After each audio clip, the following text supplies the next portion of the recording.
Hello, everyone. I'm glad to be talking to you about the coaching project, which is one of the biggest projects of the quarter. And it is an opportunity for you to apply what you're learning in class through working with an actual client. You will be developing your own style and approach as a counselor, and hopefully utilizing the tools that are specific to motivational interviewing to help support your growth and the behavioral change of your clients. I'm not going to walk you through all of the behavioral objectives, but you'll see that it relates to utilizing MI skills, but also broader overarching goals that will benefit you in your future as a wellness or nutrition coach or counselor or other healthcare practitioner working with clients and patients on behavior change. Now, I'm going to warn you that this video is a bit long, and it's because I really want to make sure I've walked you through all of the details of this project. A couple things going into this that you'll need to know, and these relate to the early assignments related to this project, 2 little 5-point tasks that are very important in order to get this project off the ground. As part of this project, you will be expected to meet with a client 3 times. Typically, you'll choose a day of the week at a time that will work for you and your client. I will be looking to match you with a client whose availability overlaps with yours, and you would meet that same day and time 3 weeks in a row. Ideally, weeks 6 through 8, but we've got a little bit of leeway. If we need it, you can go into week 9 if something goes wrong one week and you have to make that up. The first assignment that you're asked to do in relationship to this project is a coaching availability survey.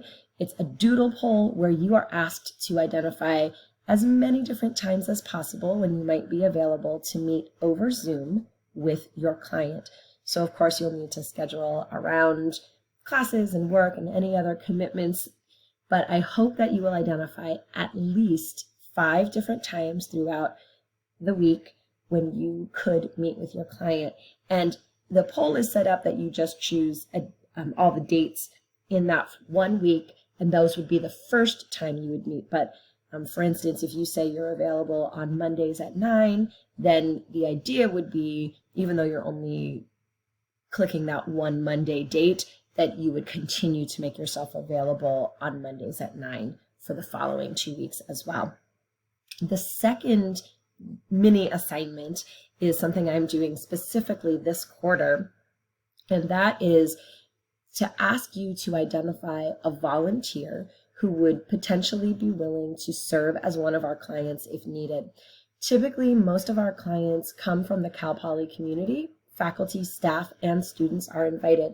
Because of the unusual nature of the quarter that we're in, I don't know if we might get more participation because people are home and have maybe a bit more flexibility in their schedules, or perhaps less participation because people might not be as interested in doing this online instead of in person. It just might not feel the same. So for that reason, I'm asking each one of you to identify someone who would be willing to potentially serve as a client for us if needed. And they can be part of the Cal Poly community as well, outside of the nutrition department, but they do not have to be. We have had students in the past say, my mom would really love to do this, or my best friend back at home, or things like that. So I want you to think broadly. If you have more than one person who might be interested, certainly that's fine to include more than one. But for that assignment, you are asked to provide at least one person, their full name, an email address where they can be contacted, and then I'm asking you to identify, are they very interested or simply willing to participate?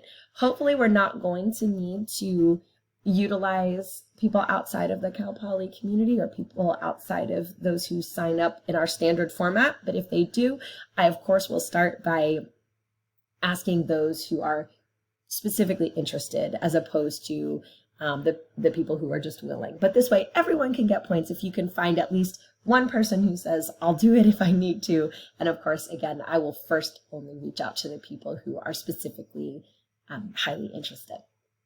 All right, so let's talk through what will happen once you've been matched with your client.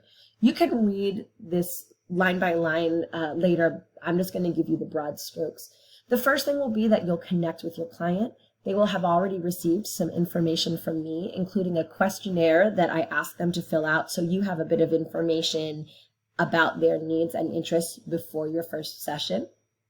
So I have some hints here about what kinds of questions you'll want to ask your client before you get started.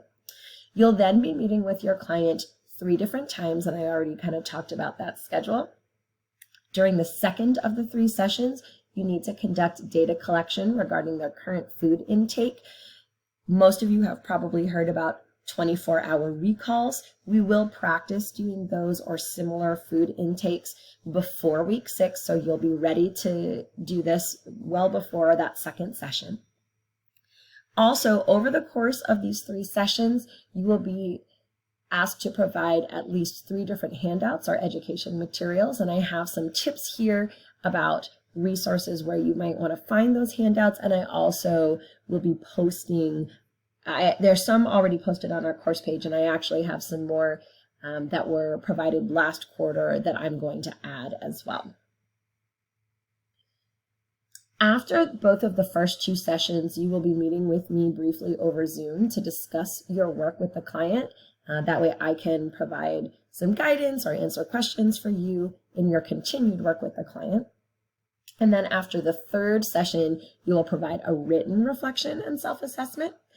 And also on our last class meeting day, you will present a case review to your peers. It's only a 5-minute discussion, and you don't need any lecture slides or other visuals, so it's informal, but you will want to come in prepared so you can very concisely review all of the information that you're asked to discuss, and that's all outlined in here. So I'm going to briefly say a little bit about the rest of this, which is more details. You can find in this document precisely what you're expected to accomplish in each coaching session. The first one, you'll want to review the contract, which I send to the clients. That is a document that essentially lets them know you are not providing medical nutrition therapy. This is truly general wellness coaching. And so you are simply focusing on supporting your client in building healthy habits. That's not to say that it's impossible that some of your clients might have some diagnoses that are nutrition related. Again, you would not be expected to manage or treat those diagnoses, but of course you would want to be mindful of those and not provide goals or recommendations in your work with them that would be counterproductive to those diagnoses. In addition to reviewing the contract with them, making sure they understand all of that, you're going to basically follow the standard steps of MI, which we'll continue to practice between now and when you start your work with your clients. You will utilize the information they provided in that questionnaire. And by the end of the session, try to create a plan of action for your client. Ideally, you will set at least one SMART Plus behavioral goal with your client. We'll be talking about those Tuesday of week 3. However, if it's more comfortable for them, they can set an experiment as opposed to a formal goal, or they may even only be ready to identify a small step in exploring a potential future behavior change. So that might be something like looking up class schedules at a gym. Maybe in this quarter that would be less relevant. Maybe they would look up videos online for a workout, but not necessarily actually do the workout, or look up recipes, but not actually cook them. So these would be these small steps if your client is not yet ready to actually engage in the new behavior. Hopefully they will be, but in case not. After that session, you will be scheduling a coaching session with me to debrief about your first session. I kind of referenced that before. If you are able to identify particular education materials or other information that your client is going to want from you, you'll prepare that for your next session. You'll also submit the signed contract on our course page. And if you provided any ed materials right at that first session, maybe because of something you found out from the client before the first session, you'll want to upload those as well. The second session will mostly look like the first one, except that you will also be completing that food intake assessment, which I already referenced, and of course also be reviewing their progress on the goals or experiments or action steps that you set up with them at the end of their first session. See how it went, talk about how they might want to change those or build on them as appropriate. And again, I have more details there about what that might look like. After coaching session 2, again, you'll sign up for a meeting with me. We'll talk about how it went, what questions you have, etc.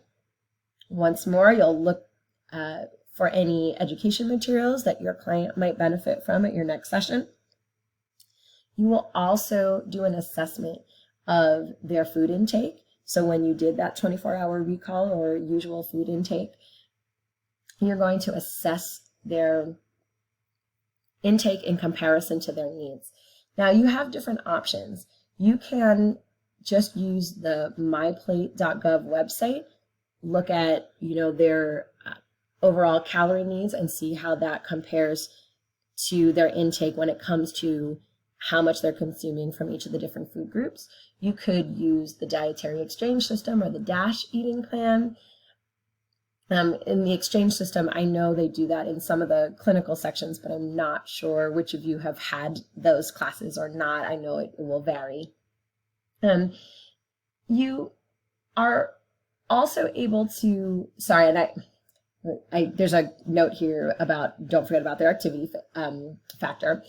You can also use the ESHA food processor. Usually, since we are not on campus, that's going to be a little bit trickier. I am working on getting remote access. It would just be one login for us, but because not everyone will use this and it's just for the one project, I'm hopeful that we would still be able to make that work even if it's shared.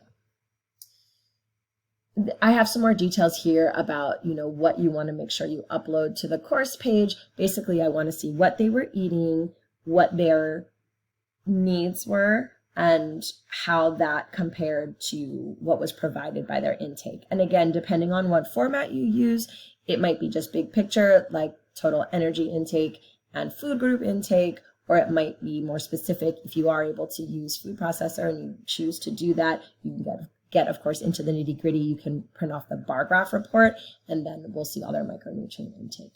And again, there are lots more details here about things you might want to look at. After this session, you're going to submit a handout or ed materials, as well as your food intake assessment. And again, the documentation required of you is outlined there.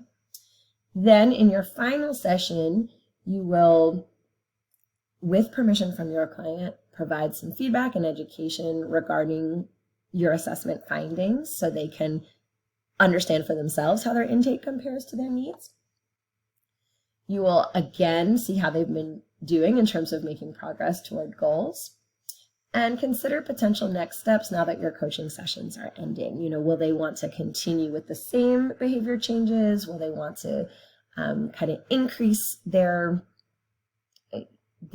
changes, kind of step it up a notch, that kind of thing. I also am going to encourage you to get permission from your client to record the session. Let them know that it is only for the purposes of the project. It would only be viewed by you, and with their permission, also by me. If that's what you decide to do, you could potentially use this final session as the session that you and I both assess as part of your final exam. We'll talk about the final later, so don't worry about that too much yet, but I wanted to let you know that. And then after that session, again, you'll post handout and ed materials, and then finally the coaching session 3 summary and reflection. And I've outlined specific questions that you will complete for that. Again, remember, after the first 2 sessions, you'll meet with me in person. After this one, you will have a written summary. I mentioned that you're going to do that 5-minute presentation in our final class. That's all listed here in terms of the details of what you want to include in that presentation. And then, as promised, for your final summary and reflection, I've listed here 5 questions that you're asked to answer in detail. I will be expecting specifics, so Please be sure to follow all of that, and also follow the guidelines here regarding submission requirements and expectations. And then finally, just for you to note, the last page here just outlines more specifically what I'm looking for from each component of this project and how many points each are worth. So you may want to just take a look at that to see the details and how I'm assessing each part of the project along the way. As I mentioned earlier, I strongly encourage you to reach out with further questions if they are not answered or clear in this video or in the written directions themselves. We will certainly have opportunities to talk more about this project, and we'll spend some time on it in class as we get closer to when it begins. But for the most part, we'll be discussing this offline since our class time is a little more limited this quarter. Thanks, everyone. I look forward to working with you on this project. And again, don't forget, we'll be doing a lot more practice before this project begins. You will absolutely be ready to get this started for your first client meeting when this coaching project begins in week 6. Thanks.